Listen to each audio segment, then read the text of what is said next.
লেখাপড়া করেছি ইংরেজি সাহিত্যে। আমার নিজের বাড়ি ঝিনাইদহ জেলায়।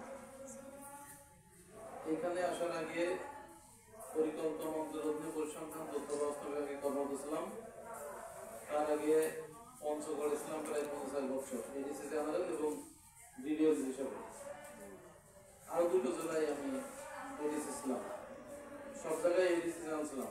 যার কারণে আপনাদের সাথে আমার বিগত প্রায় 6 বছর ধরেই, তারপর আগে তো ইয়ে ছিলাম 5.5 বছর, সেই সময় ছিল উপজেলা পর্যায়ে। তাহলে এনজিওর সাথে কাজ করার অভিজ্ঞতা সবচেয়ে বেশি। তো আমাদের আরো মিটিং অপেক্ষা করছে। আমি বলেছিলাম যে মিটিং শেষ করার পরে সর্বশেষ আপনাদের সাথে আমি জাস্ট পরিচিত হব। আমি আশা করি এই জেলায় আপনাদের সাথে নিয়ে আমি ভালো করে কাজ করতে চাই। প্রথম যখন প্রবেশনার ছিলাম তখন সাধারণ শাখায় চাকরি করার কারণে সাধারণ শাখার ভারপ্রাপ্ত কর্মকর্তা এনজিও রিলেটেড বিষয়গুলো দেখাশোনা করে, সেই জেলায় করতো। গাইবান্ধায় জেলায় ছিলাম আমি।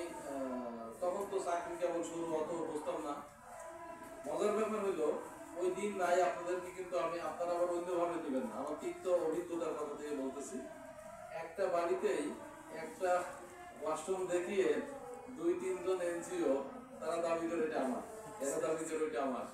কারণ বন্যা কবুল এলাকা বানাইলো, পরের বছর দেখা যাচ্ছে ওই সব তো বন্যা হয় না, ওখানে সুন্দরগঞ্জ পর্যন্ত বেশি বন্যা হয়। তো সমস্যা এই যায় বেশি ছিল, দেখা যাচ্ছে যে ওই ভেঙে চুরি আবার আরেকজন বানাবার পরে না ভাঙলো, গত বছর বানাইলে ভেঙে গেছে, বন্যা আসছিল না।